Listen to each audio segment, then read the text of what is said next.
everybody. Welcome back to episode 3 of AI Chatter. And as you can see, my eyes are not as bad as last week. So I fully recovered from a lovely conjunctivitis.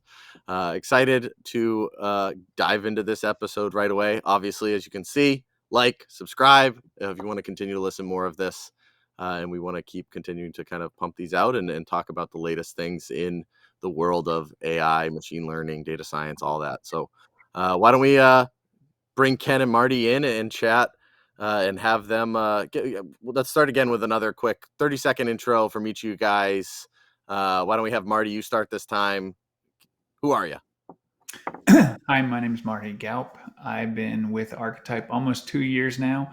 I've got about almost 30 years in the data science and operations research space. I spent a lot of time on active duty in the Air Force doing all kinds of analytics, spent some time teaching, and then retired and went into the banking and insurance industry, and then over here at Archetype. Love it. Mr. Sanford.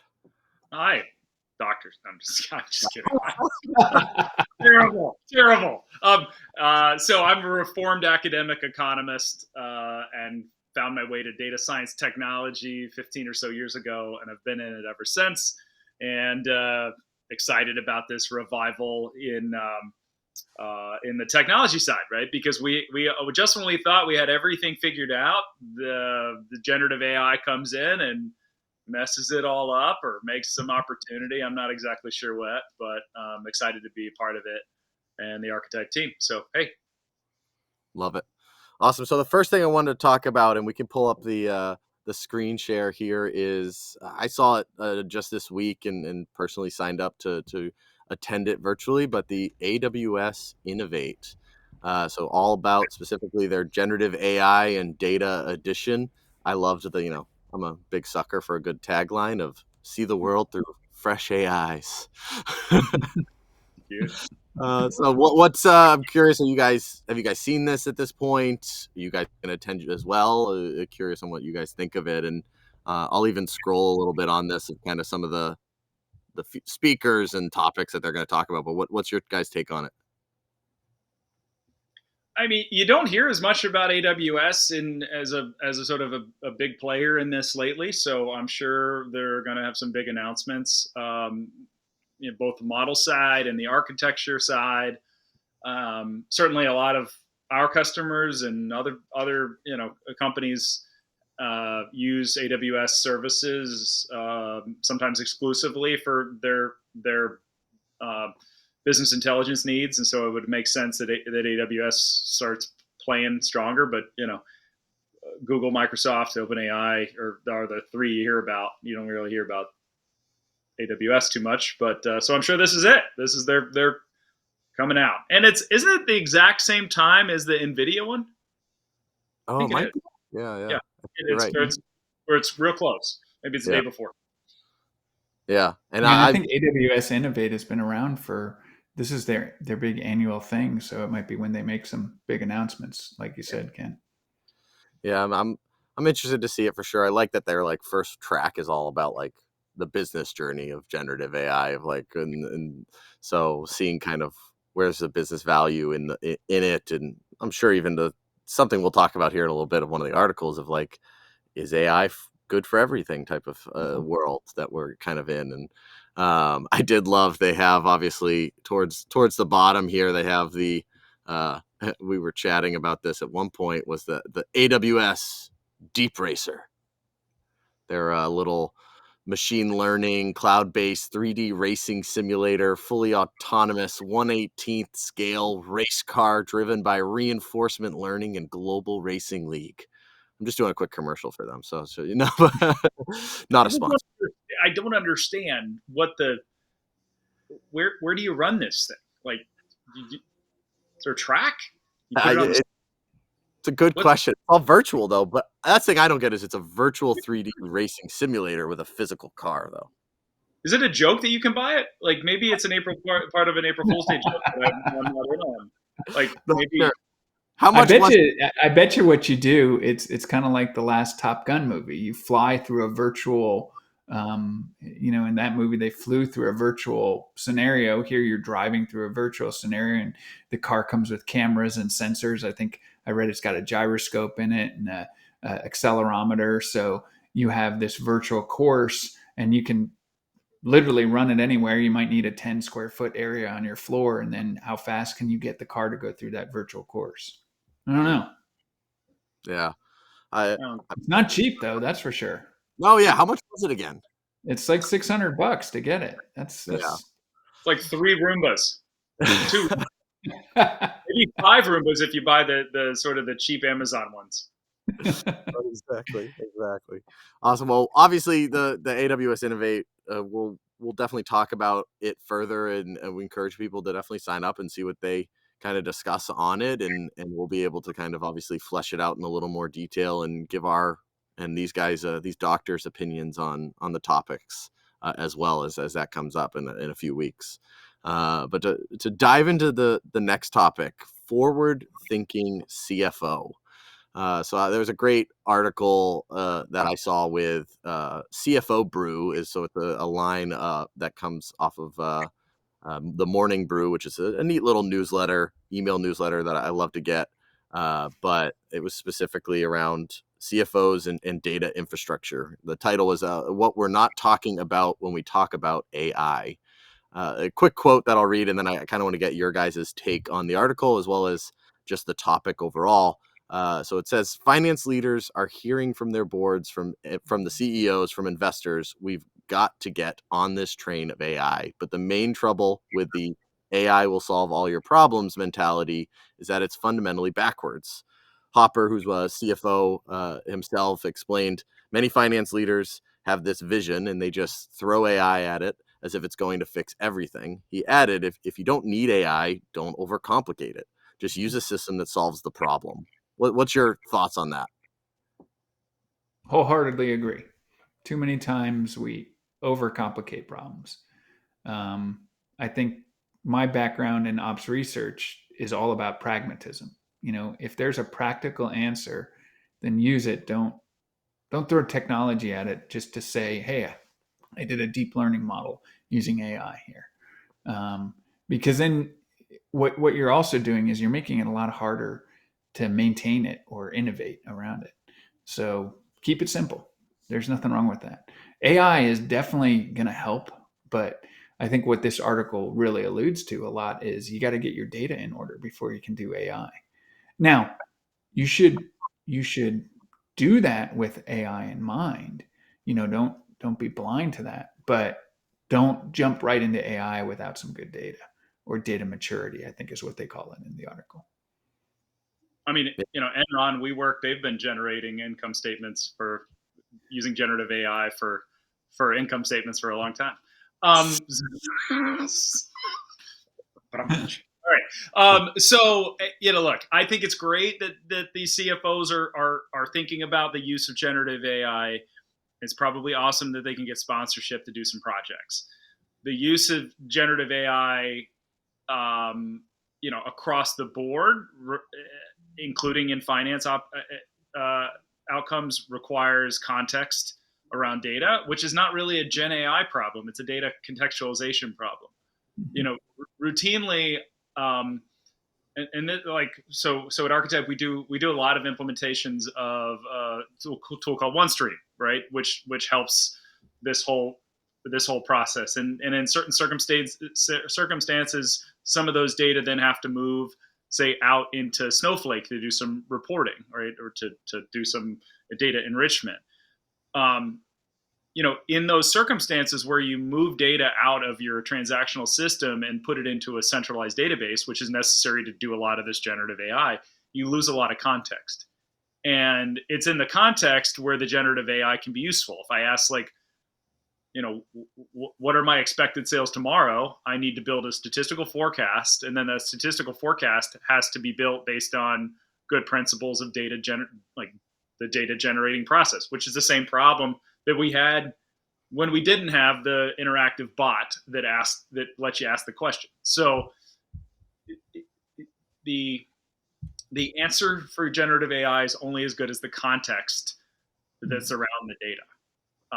So it's not even like, I don't like it that we kind of blanketly say it's about the data or it's a data problem. It's contextualization of the data that Mm-hmm. is the biggest problem, probably an opportunity too, right? For all this stuff. Yeah, I liked the article, and you mentioned it, Marty. It talked about the data maturity was the specific term Mm-hmm. that it used, and I feel like that still even goes in the same context of or level of kind of data context is part of that data maturity. Would you say, Mm-hmm. right? I mean, completely.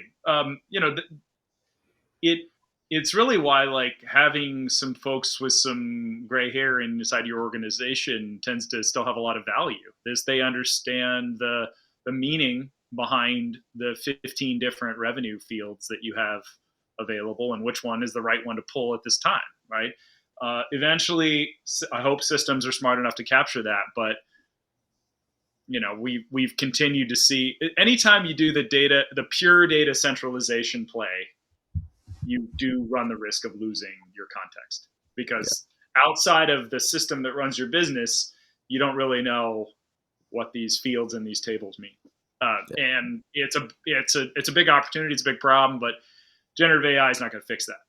no. I like the title of it with being like future or forward-looking CFO. What do you guys see as if CFOs listening to this and they are that forward-thinking CFO and has these AI kind of dreams and obviously sees the need for it to some capacity at some point with their company, where do they start to even consider that? Find someone who can tell you the truth about it and isn't, again, just going to sell you a piece of hardware or a piece of software, but someone with some thought leadership. I mean, Ken said it, someone with a little bit of gray hair who's been around for a while. There's plenty of, people coming out of college and even grad school with a lot of smarts and a lot of abilities, but they don't have the context for how this evolved and how it you know came about. That seasoning that you get in the workforce, I think, helps a lot. The Um, the way that I see most companies having some success with this, and we talked to one this week that I think is doing a pretty good job, is they're taking a very use case centric approach, um, rationalizing project by project rather than developing a full blown strategy. Like, I do think it's important to have some idea of an overarching strategy around, build, buy, that kind of stuff, but um, it's probably makes a lot of sense to to take a case by case application. And if you have a bit of a quilt of, like, a sort of patched together quilt of AI use case, generative AI use cases, that's not so bad, right? You don't need to mhm. say, oh, we're a exclusively Google shop, and all we do is use Bard for everything and Google tools, and it's probably somewhat foolish, right? Because you need probably some more context, right? These Look at the GPT store. It's nothing but a bunch of really an attempt to get more specific to solve a specific problem, right? Yeah. Speaking of, I haven't, Marty, have you played with any fun new ones? I haven't touched No, one it this. came up in a conversation earlier on a project we're working on, and I mean the volume of stuff that's out there. There's a lot of people just putting their solutions out there, and I think that's going to help. It gives people ideas on how. Oh, I like your product, but I want to tweak it this way. So I think it's going to spur some innovation. Why is I've toyed with Dolly Hmm. recently, and I've seen some other people toying around with it. Why is it so bad at spelling? Well, like, I saw one company posted, and I actually was talking about this just recently with some of our leadership, showing them the post of it was a holiday Christmas card that they posted in December. That was I could tell by the look of it that it was made by Dolly, that it Hmm. was a generative AI created image, and the spelling was problem. I was kind of shocked the company posted it. The spelling was that bad. Like it said, You mean like with you two said, A's, yeah. holidays with a Z at the end. Like it was like, I'm like, what is going on here? And I've just noted it's horrendous in spelling. Yeah, and I assume what you mean is it's the attempt to correct it is even okay, spell it this way, and then it goofs something up, or like radically changes the picture or logo. Exactly. I mean, Yeah. there's an element of randomness to the generative process, right? And even getting back to the exact same answer that you got to before is hard. Oh, I mean, Marty, wouldn't you say that's part of using these giant neural nets is getting to the same answer twice is not always an easy thing. Well, yeah, I mean, there's a solving a neural net has a stochastic component to it because that's how they do it faster. They pick Yeah. parts to solve. And if you don't on the onset say start at this random, it's a random number seed at this particular place, every time you try it, you're going to have a different answer. It may not be radically different, or it may be. I wonder, Mitchell, since Dolly is an visual art focused thing, yeah. it's not necessarily maybe using text to come up with these words. It's using pictures of words it's seeing in other pictures where you take some artistic license, or maybe you don't get a complete picture. So it's just kind of drawing what it thinks looks like a word, which may not be a word. And that's what's screwing it up. Yeah. Um, Sense. That makes sense for sure. Now, Marty, you because I mentioned mean, if you look at storefronts, they always try to be creative with their names and stuff like that. So they're on purpose, not spelled properly. yeah, or they're have like a name for representing something else. Probably a little. We're gonna get demonetized with what I'm about to say. Not actually, I'm joking. We're not monetized, but there was a chicken. We're making money for this? Yeah. There's a chicken coop company that was making chicken coops. And you made me think of it, and their name was Cluckit Chicken Coop Design. And I was dying. I was dying when I saw it. But anyways, you mentioned Marty. I'm curious. You guys got some gray hairs as well as individuals. Is that something that you guys have expertise in too? If there's somebody listening that wants to get into this, to reach out to kind of you guys on where to start. We Absolutely. Yeah. yeah, we have in addition to a lot of experience, we have an offering of a generative AI roadmap or assessment that can be done in a relatively short period of time, couple weeks. Come in, take a look at what you're currently doing from an advanced analytics perspective, and then combine that with our experience at asking the right questions and helping you develop a set of use cases that you could start to tackle. And I'd say some of the benefit there is it will help you from making too many big early mistakes. Mm-hmm. Marty, you've certainly seen a few Oh, yeah. as well. Yeah. I mean, the shiny object syndrome, especially, unfortunately, big companies, because they kind of have a little bit of the capital to quote unquote waste on it. And it really does just turn into waste. You can do this smart. There's nothing wrong with experimenting. And I think Ken said earlier, find a good use case, find a problem that needs to be solved. And then that's where you use it. Don't say we're gonna use AI for everything. I mean, it doesn't pertain to everything, but there's a couple of very specific things where it pertains to.